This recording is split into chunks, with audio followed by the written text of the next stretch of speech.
it's been on the market almost 60 days. So that tells me one of two things as a buyer's representative. One, you haven't had enough interest that somebody actually took the step to find out, because if they're making an offer or considering it, it's probably a question you want the answer to. Yeah. Number two, you really don't give a shit. Hey, welcome back to the Real Estate Podcast. In today's episode, number 324, Ariel and I are giving you a quick overview of the beginning to the 2025 real estate market. And we're also talking about selling pool homes in the winter. Enjoy. Welcome to the Real Estate Podcast, your go-to source for raw, unfiltered stories and expert tips. Whether you're a buyer, seller, tenant, landlord, or realtor, join us as we dive into the world of real estate.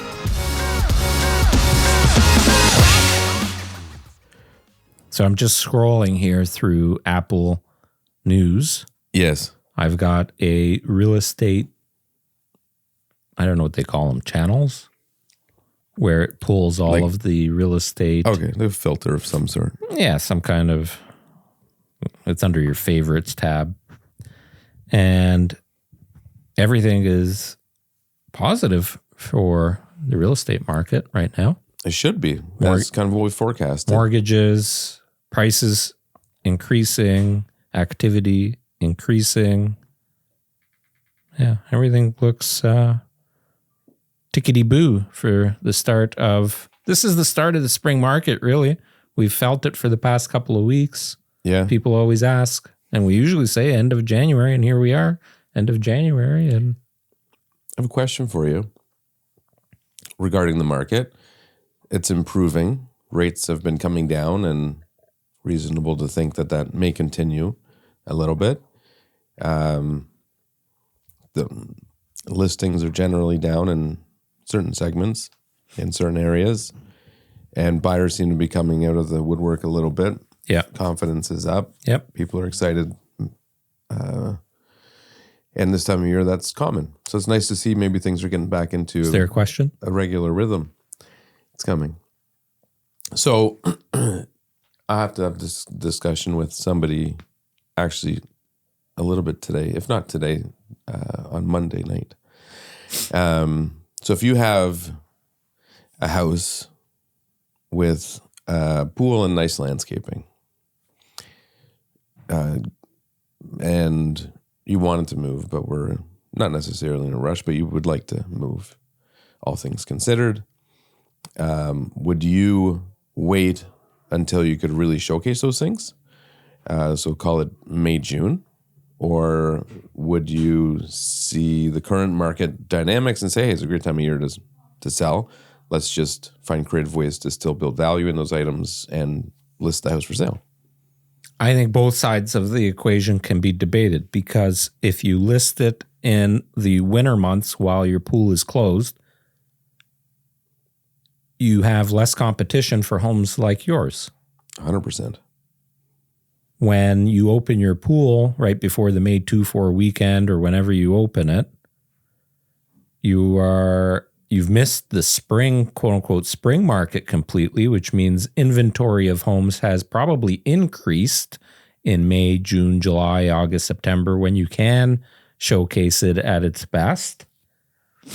The flip side is you can't showcase it at its best. You can't really make somebody fall in love. Like, your backyard might be absolutely beautiful in the summer. Everything's filled in, nice greenery, what have you.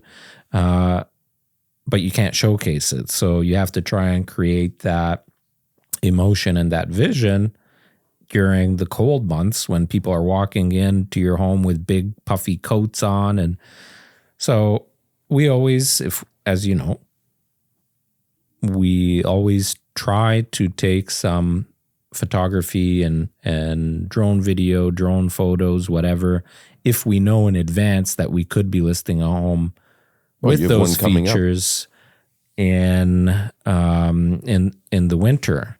So you always want to have that in your back pocket. But you then are dealing with a smaller buyer audience and more competition. So I don't know. It depends on the house. I don't think it really matters, to be honest. You lose on one side, you gain on the other in both equations. I almost think actually that during the winter, the idea of being able to use the pool by the time you close is exciting. Whereas if you sell it in May or June, the pool's closing when they move in. But that might also be important to the seller. What's that? The seller might want to take advantage of using it for the summer. But I mean, I see what you're saying. But I mean, from a seller's perspective of, am I losing value by listing it now? Am I doing myself a disservice by not waiting until I can properly showcase it? I don't know why I'm so allergied this morning. Allergy? I was going to say something about allergic. Anyway, so I think all things considered, more competition in the summer with other pool houses. The buyers won't get to use the pool for probably a year by the time they move in until they can open it again the next season. So I think selling in the off season can actually be advantageous. Yeah, I agree overall. So if you are selling a home like that, though, during the time, if you're listening, you wouldn't know what we're my chuckling hand gestures, about. Hand gestures. Having the proper documentation, knowing the age of everything, even having photos of the condition of certain things that you won't be able to see during those months, those can be hugely advantageous. So in the same sense that I said you can't market a home like that the same way, you could really impress somebody if you have all of the documentation in order. You know what year when the liner was replaced, you know when the heater was replaced, you know when it was serviced, who serviced it, here's the invoice for the service. You got some photos. Oh, look how nice it is. This photo was taken in just this past October. So if you have all of those kind of things, that can really make a huge impact. Because the average person selling a home with a pool during that time probably doesn't have their stuff in order. In fact, it's funny. I was with a client considering a home like that in the past few weeks. And I asked simple questions to the realtor.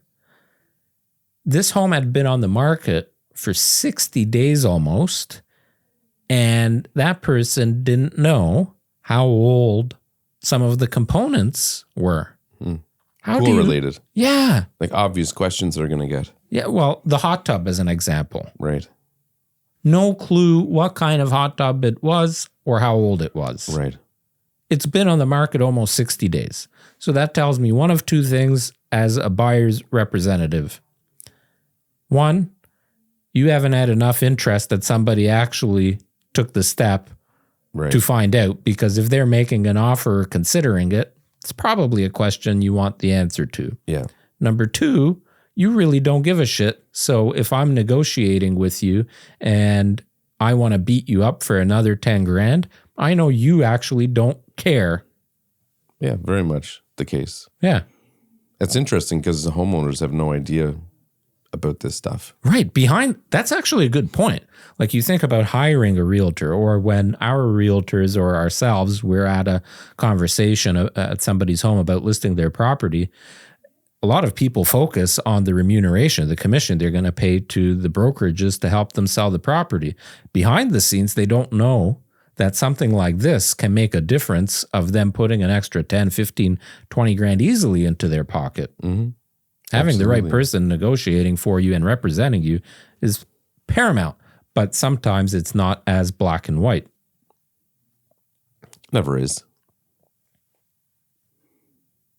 That's all I got. You're just a bunch of fun today. Yeah, I mean, it's I don't even know where the conversation was going. I kind of sidetracked you with that question, but thank you for your input. That will help me in my conversation later today. But Are you listing a home like that? Is that what you're asking? I'm being considered as somebody who may be given the opportunity to list a home like that. Right. Yes. So maybe. Yeah. But we did also just had clients purchase a house recently that had a pool. So same scenario. pool house. I've done a lot of pool deals. I don't know why.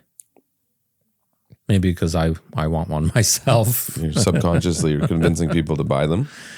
I don't know. Maybe I'm just drawing that juju. Yeah. I don't know. Well, you need a bigger house or a new house anyways with a bigger backyard. One of my clients who you know, I won't mention any names, has a backyard probably about the size of ours, maybe slightly wider. It is slightly wider. They have a deck area or a patio area. They have a hot tub and a pool. There's no way. There is a pool in that backyard.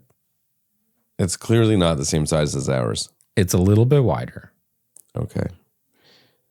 And that works. I have a client in Milton that has the same thing.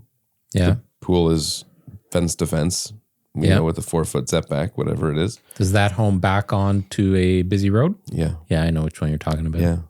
And that's basically their backyard. And it's nice. Certainly it's the actually, functional space, but they use it all the time. That's no different than having like a condo apartment with a pool, right? Like you don't need the backyard space. You want low maintenance. You just a lot of people don't want to have to cut grass or worry about that stuff. Yeah, a very good friend of mine who you also know very well that I won't mention this person's name has a very big, I would say, not very big, but a big backyard. And they are installing one. And if I'm not mistaken, it's 30 by 15, like a massive pool. Mm-hmm. Massive. That's fun. Yeah. Now I want to know who it is. Yeah, I'll tell you later. Okay. That's anyway. Funny. But yeah. Pool tip. Yes. If you're selling a home with a pool in the wintertime, try and when you get it closed professionally and try and have them do like a overall inspection. Yeah. Like some kind of report that says if you know you're selling. Know that they're selling, but if they do know for sure. Yeah. And then, like I said, all of the paperwork and any kind of documenting that you can do, document the paper, have the paperwork ready to go, any photos, whatever. If you're tip for the buying side, make sure you know all that stuff when you're buying it. Yeah. Put everything in the agreement. Clauses are very important from the buying perspective. Yeah. You may consider a holdback clause, a pool holdback clause that allows you to have it inspected when you open it in the spring or in the summer. And then if there are any issues, there's basically a kitty that sits with the lawyer. And if you are needing that money, it comes out of that. But the wording of those clauses can make a profound difference too. So just make sure that you're very keen on how it's worded and just understand it. And the specifics of what needs to happen. I had written one recently that was somewhat generic, but it just was a fixed amount, which was a very reasonable amount. And the homeowner, I was representing the buyer, the homeowner didn't like it. So I said, okay, we'll sign it back however you want. So they did. And they left themselves open for a lot more than what I had proposed. And I'm like, okay, this is fine. We'll agree to it. So they reworded it in such a way that basically has no limit financially to their obligations to remediating problems when the pool opens. Whereas with us, it was just, okay, there's a holdback. If there's problems and we need to use funds from the holdback, we will. But they basically didn't have a cap. Yeah, you got to be careful with the holdbacks too. A lot of lawyers will tell you they can't hold anything back. So yeah. Anyways, that all came from you talking about news, positive news, the general direction the market's heading for 2025, which is good. And I think we're going to see a lot of activity from move-up buyers. So they've got a home, especially like if you're in a townhome, single car garage home, to upgrade now is a little bit more realistic. You've probably had that thought on the sidelines for a while now as the mortgage rates were higher and living expenses were higher and all that. Now, I said this to some of our realtors the other day. I'm like Wyerton Willie. Who's that? Oh, the groundhog. The groundhog. Yeah. And you know why? I have learned in the past 13 years of us working side by side selling houses, when I am busy, it means nothing. When you are busy, it means nothing. When we're both busy together, and I'm specifically referring, we're always busy together. We're always busy.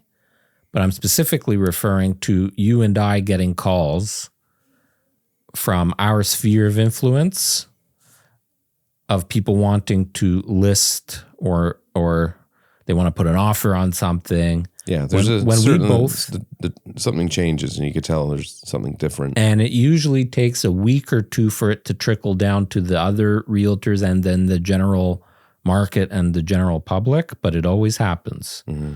So there you go. Anyway, go buy a home with a pool, folks. Yeah, it's a good year for it.